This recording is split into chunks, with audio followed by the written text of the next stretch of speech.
Happy birthday, Aries, and welcome to all seekers to Aries season. This is the Existential Shift. If you're new, my name is Morgane. Pleasure to have you. So, guys, I moved. It's been so hectic and so crazy. Okay.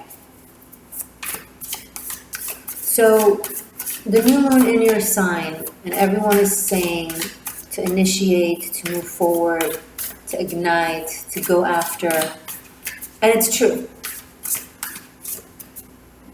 However, you also have in your 12th house, in your psyche, in your subconscious right behind you, both Jupiter and Neptune conjunct. That could bring, more so inflate the aspect of your psyche that could be a tad megalomaniac. Grand ideas. They are good ideas. You are megalomaniac for a reason. You're that talented and that capable. It's okay. No judgment there. What I do want to say is, because it's your season, because the sun and the moon are in your sign, Chiron is also there. And it might have you go after super strongly something that you are absolutely certain you should have. And here's the thing, there's a very good chance that you actually should have it, that you can have it. The issue is not, oh, you can't have it, don't go for it. No, you can have it, go for it. But be cautious with the way you go after it. Okay? Be cognizant for how either the person or the situation is alchemizing with you and what they or that require when it comes to the way you communicate things, the way you pursue things. Pursue, communicate, go for it. Just don't be absolutely certain that no matter what you do, how you do, what you say, how you say, they'll just align with it, or it will align with it. It needs to make sense to them too. They need to feel comfortable in that as well. So as you express yourself and as you move forward towards it or them, be also in tune to them and what they're telling you with or without words. Okay? That's it. That's all I'm saying. Because there could be some sense of inflation going on in your psyche.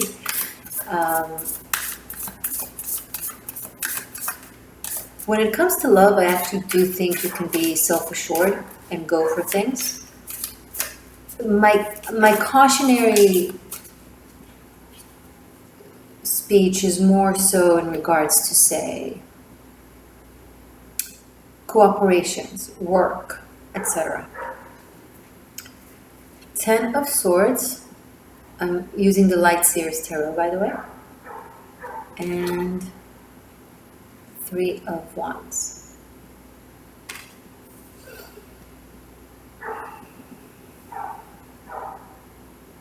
You are so ready for the next chapter.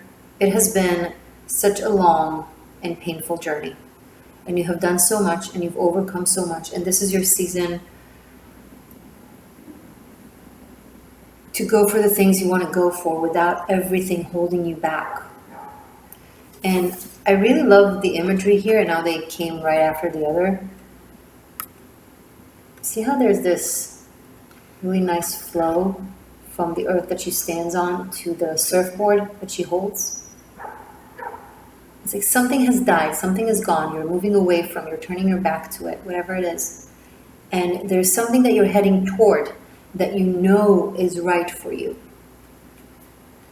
There is cooperation. There is a yes here. I'm just really strongly picking up that, as I said, cooperation. Maybe some of you have been used to operating on your own, doing things solo, and now you're going to connect with someone or something that has some different alchemical elements to them. So the approach needs to be modified. That's all I'm saying. Still fire, still executing your passion. I'm picking up on reading the waves. Read the waves, like an actual surfer who's very, very quiet and still on their surfboard, on the water, waiting for the absolute accurate timing. As the wave comes, not a second later, not a second sooner. They ride the inertia. And that's how they fly. I hope this will make sense to some of you, for those of you that this resonates with. 5 of Wands. Prepare for a sense of competition that you're not expecting. I think whatever idea or person that you have on your mind, there might be others that have the same thing or person on their mind. I think some of you are certain that it's a smooth sailing. It's kind of connects to the a little bit megalomaniac aspect that comes from your subconscious.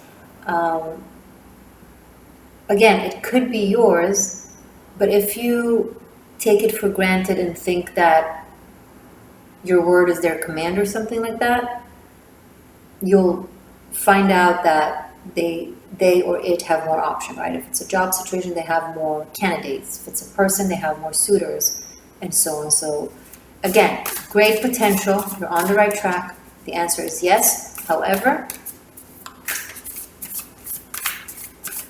come with humility. That's what is coming through.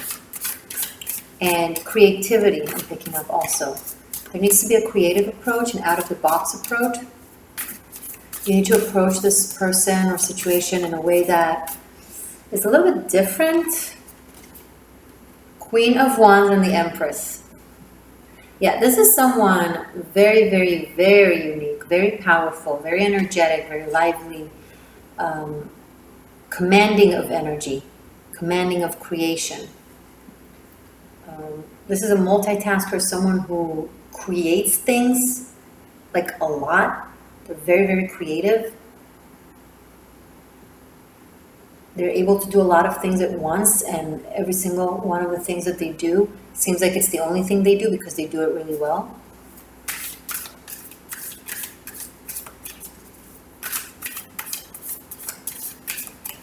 I see someone birthing an idea of some sort. This could be a creative endeavor that has a very big potential of success, worldly success for some.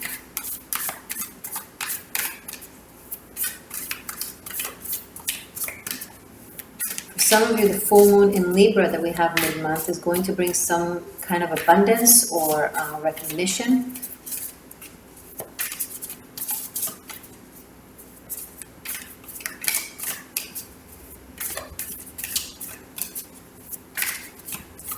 And some sort of culmination in a relationship that you're in,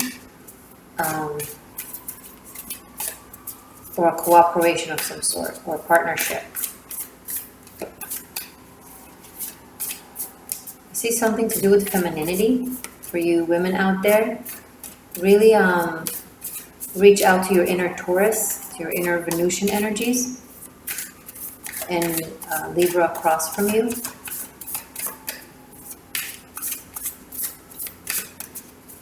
Like I see balancing between very energetic physical femininity and sensual and self-assured and assertive, with also very feminine and delicate and sensual and serene energy.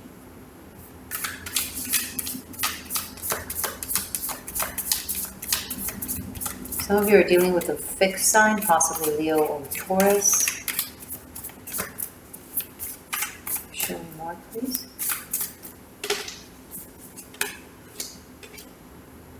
Oh my gosh, wow. We have the moon and the world.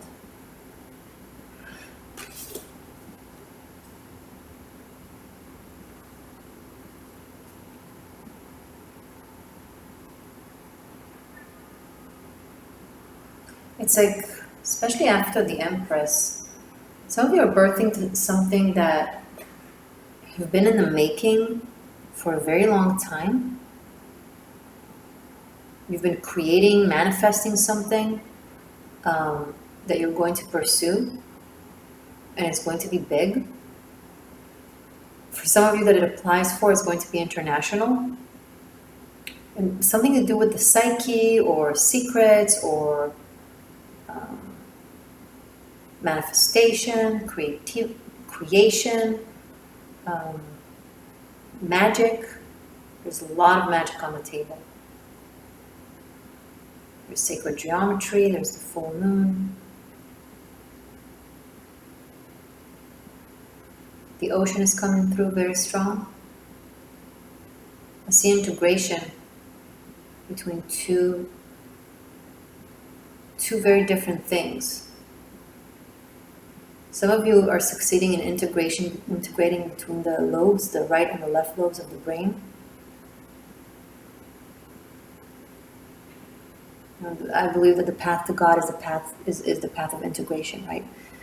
Finding the balance, the third path between two extreme paths, seemingly different, that when you combine them, the alchemical process creates a new entity that is a combination of the goods of all worlds, and that leads us to divinity and to God. And I think you're utilizing what I just said, that type of work, into a real tangible success of some sort.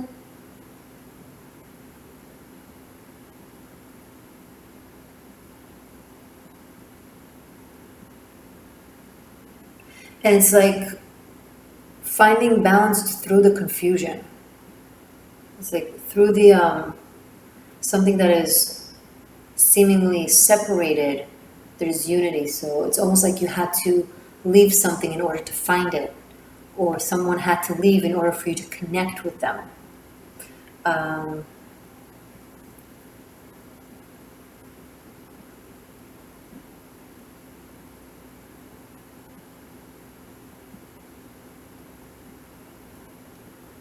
Sorry, my neck hurts.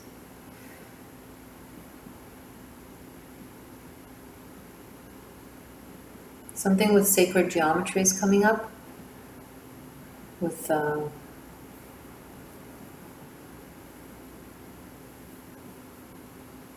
see you working with shapes. Either you're painting, or you're sketching, or you're doing angles and calculating. But it's not just math, it's more than math. So again, either gematria or numerology or sacred geometry. But I see it in paintings and sketching. And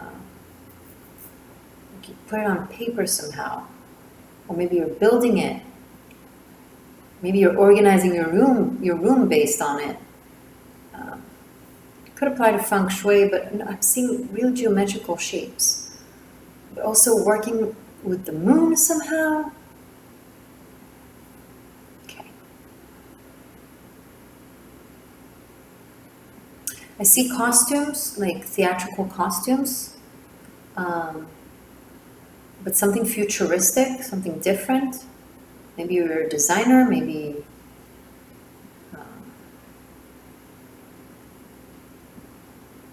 you're a painter.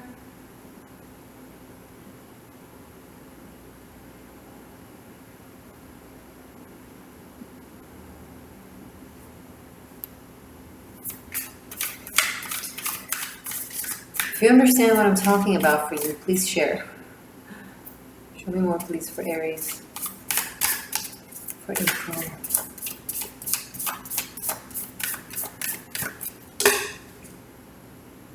Nine of Swords.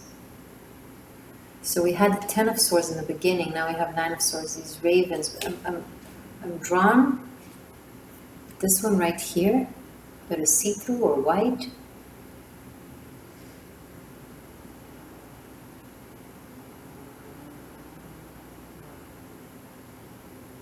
There's a yearning for something that you can't have anymore.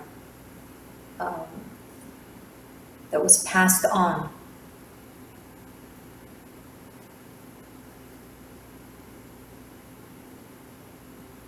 something that was that no longer is, but I think you passed on. I think you either gave it or let go of it or left or turned your back to it. I do see someone suffering from depression, from very deep existential, possibly morbid thoughts. They escape to the dream space, to lucid dreaming, to astral projection, anything and anywhere other than here, because there's something very painful about their emotional state. I see someone grieving, moving away from grief, trying to escape grief. You know, wherever you go, here you are. Wherever you go, there you are. It's always an inner work. And I do believe that changing a place can change luck, absolutely. And we do need to listen to what it is that we love and need in our life and what aligns with us. But it doesn't negate what's inside of us that needs resolution.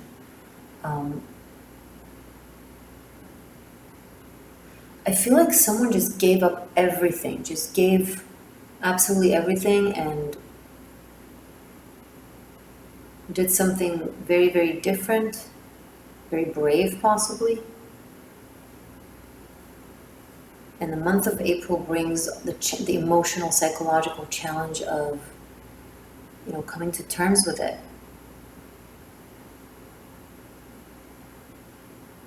Major cycle is finished.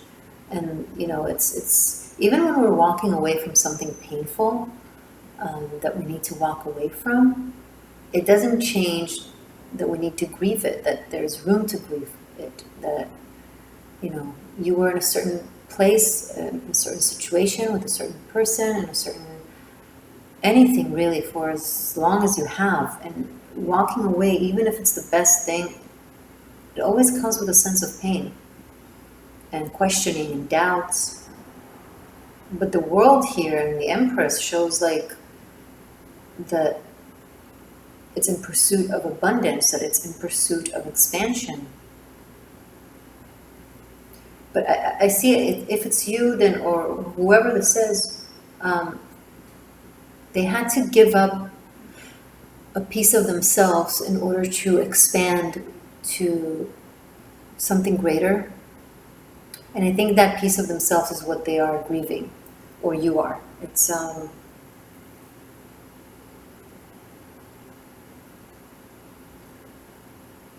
yeah.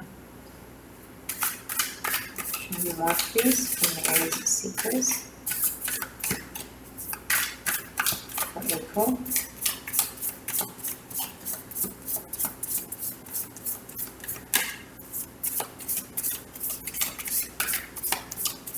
If the numbers 39 say something to you, I have 3939 here. The Empress is 3, the Moon is 18, that makes it 9. 21, the World is 3, and the 9 of Swords is 9. So I have 3939. I also have 3 of Wands, so we have several 3s, actually. 3 3s and 2 9s.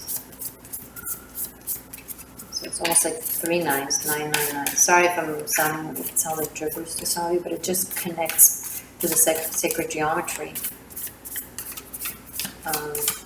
9 is a worldly number.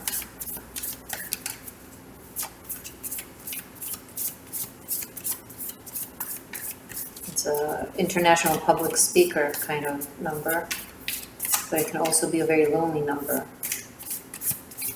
It moves very strongly through the world and around the world, sometimes by itself. Page of Swords, because it's a conclusion of all the numbers, the number 9. So it has everyone within them, but on their own, they're everything, and then sometimes they feel like nothing, because when there's nothing lacking, there's nothing to connect to. So if everything is already inside of you, there's nothing exterior to you to connect. And sometimes having everything inside of you, although it sounds like very fulfilling and wholesome, can be actually be very lonely. In the Page of Swords, there's so much learning. There's some Gemini energy on the table. I see you multitasking, learning something, reading, writing, again with the calligraphy, with the writing, but shapes. I'm picking up on shapes when I see that. When I say calligraphy, I don't necessarily mean words. I see like little shapes. Some of you are learning about the fleur de lis, flower of life, or other esoteric schools of thought. And it just lights up a bulb one after the other. It's like major inspiration. I see like an interesting combination of morbid emotions with incredible intellectual inspiration.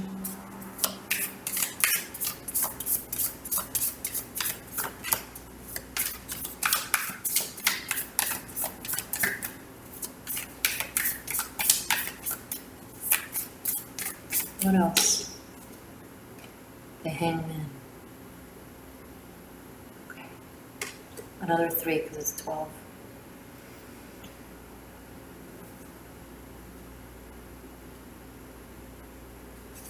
See the runes here? So this is the archetype of the seeker, right? Of Odin, actually, who hung himself on the Yggdrasil tree for 9 days and nights to discover the wisdom of the runes. Runes are secrets in Gaelic. And if you're not familiar, it's a divination tool similar to tarot but more ancient. The Druids, who were the priests and were the high priestess and priestesses of the Celts. They would know how to read and write in it. So going back to the calligraphy of shapes, so this could be a combination of shapes and a language. Now, any language is shapes into language, but something with the runes make it more. So it could be something that you do with runes, sacred geometry. What is happening? Like emotionally, I see you in struggle and in pain and in strife, but your intellect and your manifestations are so profound and whimsical, and you need to understand that manifestation happens from the psyche. You have to integrate the emotional realm into the intellectual inspiration, or else it will create chaos, scary chaos. So watch my 13th element video, the first one that I made. It's called The True Secrets of Manifestation. It's a long watch. It's an important watch to all seekers, but specifically with you, Aries, you know, you have your Jupiter and Neptune in your 12th house. I think you really want to watch that to understand the power of the subconscious when it comes to manifestation. Because if you do all this brilliant intellectual work, but the psyche is like all over the place, it can create real chaos that you will manifest. And it's going to be long-term, especially if you're dealing with sacred geometry and all kinds of stuff. Like, watch it. Watch my True Secrets of Manifestation. Watch it. So I see you studying something, really, really studying something, going deep into the intellect of studying something, sacrificing the heart and the psyche. Don't do that. Try to find balance and making sure that you're not sacrificing joy. Find healing, you know, practice self-care, a lot of it. Do things that make you happy, even if it's small things, so you can balance it out. Some of you are going through a really